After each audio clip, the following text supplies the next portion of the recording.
Good morning, lovelies. ZoëTwoDots here. Let's jump into some news for you guys about the upcoming Necrozma raids in Pokemon GO, including the debut of Duskmane Necrozma and Dawnwing Necrozma, and the entirely new fusion function coming to Pokemon GO. So we're going to jump into a little explanation on how to fuse your Pokemon, what it is. It's going to be a bunch of different details for whether or not you're playing an in-person event like in Japan, Spain, New York, playing the global event ticketed or the global event for free. I will do a summary at the end just to cover all of it. And I'm also going to chuck in a simple raid guide as well at the end, because there's going to be 3 different raid bosses essentially. First thing off the bat, Necrozma is going to be making its debut for Go Fest 2024 with its shiny as well. Pretty simple shiny, but once it becomes fused, the shinies are pretty good. So a feature of Necrozma in the main series games is that it can fuse with Lunala or Solgaleo to turn into Dawnwing's Necrozma or Duskmane Necrozma respectively. Because the words Duskmane Necrozma and Dawnwing's Necrozma pop up so much in this whole spiel. We're just calling them wings and mane to keep it simple. But anytime I'm referring to wings and mane, it is a fusion between Necrozma and the one with wings and Necrozma and the one with mane. Essentially, it's allowing you to fuse 2 Pokemon into one singular Pokemon, into a much stronger single Pokemon. And in order to do this in Pokemon GO, you're going to need Solar Fusion Energy and Lunar Fusion Energy respectively. And these energies are going to be new things introduced during Go Fest 2024. And when I say that, I mean all of the Go Fests. Of course, it's going to be any first come, first served basis. So the event in Sendai, Japan is first. A few weeks after that is Madrid in Spain. A few weeks after that, New York in the States. And then after that, global Go Fest. So initially, you'll be able to encounter Necrozma, just vanilla Necrozma with its shiny available, in 5-star raids at the in-person event. So Sendai, Madrid, New York. And you'll be able to take on the Duskmane and the Dawnwings Necrozma at the global Go Fest in 5-star raids. If you are someone who does not have an active ticket for Sendai, Madrid, and New York, you can still participate in Necrozma raids, remote invites from your friends, but you won't be able to encounter a shiny Necrozma until Go Fest Global. So keep that in mind if your friends are inviting you to the raids in Madrid, Sendai, in New York. If you do not have a ticket, you can still do the raid and catch the Necrozma, but yours will not be eligible to be shiny, okay? Still a fine opportunity if you want to do remote raids and get, the candy and stuff like that, or, catch your Necrozma. There was a note here as well later on saying that once you fuse your Necrozma as well, it will have the catch screen of where it was caught. I don't know if that means if it had to already have a catch screen for it to stay having a catch screen, or if it's going to suddenly give you a catch screen for, say you did a remote raid to one in Sendai, and then you fuse it. I don't know if it will give you that background. I don't think this is really clear, or if it means you're just gonna, you're not gonna lose your catch screen sort of thing, like your catch card. I don't really know. It's not clear. I guess I'll test it out for you guys in Sendai. If I can. If I get one with a catch screen or without one, I'll see if I can test both, Or I can just ask. I might just ask and see if Niantic can just answer that question so I don't have to spend the resources. Additionally, starting during Go Fest 2024, of course in order, Sendai, Madrid, you'll be able to fuse your Necrozma with Solgaleo or your Necrozma and Lunala to get mane or wings respectively. Keep in mind that mane and wings cannot be transferred to the Professor and cannot be transferred to Pokemon Home. By the sounds of it, regular Necrozma is fine to trade, just once it's fused, no. So the costs for fusion. Combining Necrozma and Solgaleo, you're going to need 1000 Solar Fusion Energy, 30 Necrozma Candy, and 30 Cosmog Candy, so pretty hefty investment there, even just on the candy front, in my opinion. And then to fuse Necrozma and Lunala, it's going to be 1000 Lunar Fusion Energy, 30 Necrozma Candy, 30 Cosmog Candy. So if you want to do both of these fusions, you're going to need at least 60 spare Necrozma and Cosmog Candy. Now, a few little notes here. Myself and a few other creators have asked for some feedback, like some clarifications on a few points. We haven't heard back yet. I'll let you know if we hear back and can share what we hear back, sort of thing. We do know that fused Necrozma will remain in that fused form until you choose to separate them. So it's not a timer like a Mega. It's not going to just time out and separate. It's going to stay fused until you separate them. Separating will not cost any additional fusion energy or Pokemon candy. I've asked for clarification on if there is a refusing cost. Like, say if I pair this Necrozma with this Solgaleo and I fuse them, I've spent that candy, I unfuse them, do I have to spend the candy again to refuse them? I don't know, haven't heard back yet. I think that'd be really annoying, especially if it's just the same pair going back together. To do the spend again, I think would be really silly. We'll see. We're also unsure of which IV spread the fusion will take. Will it take, you know, the Necrozma IVs, the Lunala IVs? I guess if there's anyone who's played the main series games, and if there's some rule there that it follows, if it takes the IVs of the Necrozma or the Lunala or Solgaleo, let me know in the comments. That might be the way that it goes. I'm not sure if they're going to jumble the IVs, if it's just going to pick one of them at random, maybe it'll make new IVs. I have no idea. We will see. And we're also unsure of the actual like raid reward amount for fusion energy. So we'll go into a bit later, but one of the rewards for certain raids will be the fusion energy. Not sure how much it's going to be. If it's going to be, you know, 50, if it's going to be 100, 200, you know, things like the origin raids with Kyogre and Groudon, you only really need to do like 2 or 3 to get enough of that primal energy to do that. So hopefully the raid rewards are decent for the fusion energy. So how are you going to be getting fusion energy? If you are someone with early access Sendai, Madrid, New York, you'll be able to get either fusion energy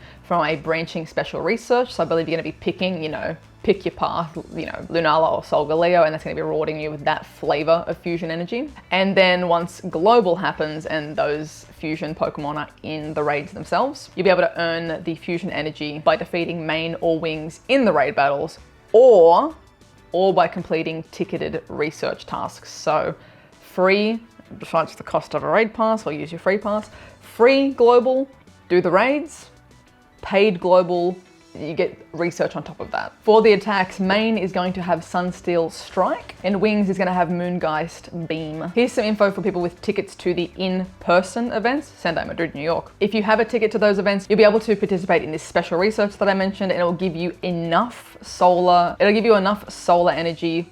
I need a new abbreviation, like Mega Energy, I just say Menergy. What do we need? Solar Fusion Energy, Lunar Fusion Energy. You'll get enough of the flavor of fusion. You get enough fusion juice of whichever flavor you choose to fuse Necrozma with the one that it matches, the one that you picked. So again, it's gonna be a branching choice. My guess is if you're attending more than one of these, you can probably pick a different one depending on the event. During global, it's saying here that main and wings are gonna make their debut on day 2, so the Sunday, in global raids. So Saturday, I'm gonna say, you know, focus on the other stuff. Sunday sounds like it's gonna be the raids for these two. After completing the raid, you'll be able to catch Necrozma in its base regular form. So similar to how Megas work, if you burst Mega Tyranitar, it schlops down back to a regular Tyranitar and you catch the regular one that you can then Mega later with your resources. Catch the Necrozma and you can then fuse it later. In addition to receiving the, you know, the standard raid rewards, you'll also be able to attain the fusion juice depending on which one you beat, which one you battled. Did you battle main? You're gonna get main's fusion juice. You will also, thankfully, you will also receive Cosmog candy for successfully defeating these raids. So that's nice. I mean, considering we've only had access to 4? Is it still only 3 Cosmog so far? Unless, like, even if you used Pineapps and stuff, that's not enough candy for, especially if you've evolved your Cosmog already. So you'll be getting Cosmog candy for completing those main or wings raids. So there's a few things for global special research. So on Saturday, if you are a ticket holder, if you've paid on Saturday, you'll have access to a special research to get yourself a Marshadow. Learn more about it, catch one, happy days. And on the Sunday for global, for free, a free special research. That research will have a story about Cosmog, wormholes, and it will have an encounter with Cosmog as well. So that's for everyone. And on top of that, paid ticket holders will receive an extended special research. That will include encounters with Solgaleo. Oh God. That will include encounters with Solgaleo or Lunala, as well as Solar or Lunar Fusion Energy. So here's a quick little summary. Early, Sendai, Madrid, New York. You'll have regular Necrozma raids, special research for Fusion Energy, and a special research for Marshadow. Ticketed, paid global players. You'll have fused Necrozma raids, special research for Fusion Energy and Marshadow, and then free-to-play players for global, you'll have fused Necrozma raids that you can participate in. For everyone, for global for free, Cosmog special research. And then my assumption by the sounds of this is that all live event ticketed, like live event paid players and global paid players are going to be getting that branching bonus extra Solgaleo and Lunala special research and more fusion energy. So if you're a free-to-play player, you're going to be relying on what raid passes you have stocked up sort of thing in order to get the energy for the fusion. Yeah, there's a lot of information. If you need to do a cheeky rewatch, feel free. Any questions as well, leave them in the comments.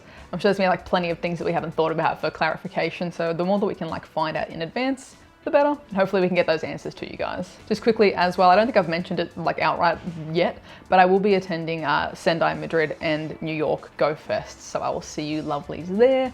More details to come very, very soon for all of those, but looking forward to it. It's gonna be a big month again. Let's jump into a little bit of a raid guide as well. Just a brief overview of some things you can start preparing now. We're only like 3 weeks away-ish from the first event in Sendai, so I'm not imagining that we're gonna have an influx of like a million new Pokemon that are gonna change this. So there's plenty of things you can kind of like prepare now and, you know, maybe do trades with friends to get better ones if you don't have one, all that sort of jazz. First things first, just vanilla, regular Necrozma. Psychic type, it's gonna be week 2 Bug, Ghost, and Dark. So if you wanna have a Mega, get yourself your Gengar with the ghosty moves. Tyranitar with Bite and Brutal Swing. If you got, you know, Mega Bayonet, Rayquaza, Heracross, all totally fine. If you have the resources for Shadow Pokemon, Shadow Tyranitar, of course, gonna be an absolute unit. Shadow Gengar as well, a great choice. Other really good picks are gonna be Hydreigon, regular Tyranitar, Darkrai, Golden Go, bit of a spicy choice, and Giratina Origin Form. And then if you need some budget picks, honestly, like the Gengar, regular old Gengar, fantastic choice. It's had a com day before, hopefully you have the resources. Zoroark, I'm putting Zoroark in budget, even though it's previously was fairly, you know, fairly rare-ish. We've had a few events since its shiny came out where it's been spawning en masse, so hopefully you have a decent one and you can just get one of these bad boys. It's a good dark type attacker. Honchkrow, Absol, and Houndoom as well, great choices. You're gonna notice a bit of a theme across these ones, so honestly, if you've never built up a decent Tyranitar before, Tyranitar's always just a good core one to have. The same way that Machamp's always just an excellent fighting type to have on hand. It's cheap, they've all had a com day, hopefully people have spares to trade, that sort of thing. And a few of these have like been featured in mega raids as well in the last year. So if you've chucked a free pass on a mega raid, maybe you have one of these lying around. For Dusk main Necrozma, it is a Psychic Steel type. It's gonna be week 2 Ground, Ghost, Fire, and Dark. Another one to actually mention is gonna be Blacephalon, which is dropping next week in raids. But specifically, it's going to be the hemisphere that I'm pretty sure. So Blacephalon's gonna be an absolute unit. In terms of attack stat, if you manage to get one of those before the Go Fest stuff, it's gonna be a good choice. Again, great choice is gonna be Hydreigon, Tyranitar, Reshiram with fire moves, Groudon, Giratina Origin again, Moltres is a good choice. For some budget picks, you could have Excadrill, Charizard, Honchkrow, Delphox, Incineroar, Houndoom, Flareon. Flareon's totally fine. If that's the only fire type you've got, use it. Rhyperior, Zoroark, or Magmortar. For Dawn Wings, it is a Psychic Ghost type. So it's gonna be week 2 Ghost and Dark. Again, Blacephalon, new one, gonna be pretty good. If you've got the Megas available, Tyranitar and Houndoom, good choices. Pretty much the same as before. Tyranitar, Hydreigon, Darkrai. Hooper Unbound being a choice. Giratina Origin. And then for some budget picks, Incineroar with Dark moves. Weavile, Zoroark again popping in there. Honchkrow again, Houndoom again, Absol again. There's a lot of good choices for dark stuff. I know that the game in general has gotten a lot better about suggesting Pokemon. If you've been here back since the good old days, you'll remember when every raid would suggest that you bring in Blissey and Aggron just because they are the, you know, the tankiest, even though they are the most useless in raids. So the game has gotten a lot better about suggesting you actually things that are type effective. And keep that in mind as always, if you're new to the game, if you're returning, if you're just forgotten, for raid battles, typing is so much more important than just using your biggest, strongest one. You could have a 3000 CP Blissey. It's gonna be doing no damage. Every single little hit is just like, You're gonna be wasting time, wasting raid passes, wasting other people's time in raid passes. If the best thing you have is a Murkrow, that's fine. I did a video like years ago at this point where me and 4 friends, I think it was, we took down Mewtwo with a bunch of Murkrow. It was Murkrows only. That was our raid, just for funsies, because it's entirely possible, because the typing effectiveness is prioritized so much heavier. Use things that are super effective with their attacks. You're gonna have a great time, it's gonna be fine. Make sure that all these things I've suggested, they have got optimal move sets. Make sure you're using the correct type, like you're not using your Smackdown Stone Edge Tyranitar instead of the dark type moves, the Bite. You know, Bite Crunch is fine, Brutal Swing, fine. You know, make sure it's got the right type. But yeah, let me know thoughts, feelings down below. For me, Necrozma, design-wise, has never been something that I was super drawn to. I don't really like the fusions for Dusk and Main. Not too bad. They're not exactly my cup of tea, but they're not horrendous. But I bet you someone in the comments is gonna be like, that bad, that main, that wings favorite. It's been your favorite for forever. Let me know. Are you looking forward to these raids? Are you looking forward to Go Fest? Are you gonna be attending any of the Go Fest events? Will I be seeing you there? And let me know if you're looking forward to these new lads coming to the game. As always, lovelies, thank you so much for watching. If you are new, please be sure to subscribe. Thank you to everyone who did leave a like as well. And if you'd like additional ways to support the channel, links for Patreon and the merch, like this beautiful cup here, are in the description down below. I hope you're having a wonderful, wonderful morning, noon, night, whatever time it is for you, and I'll catch you guys in the next one.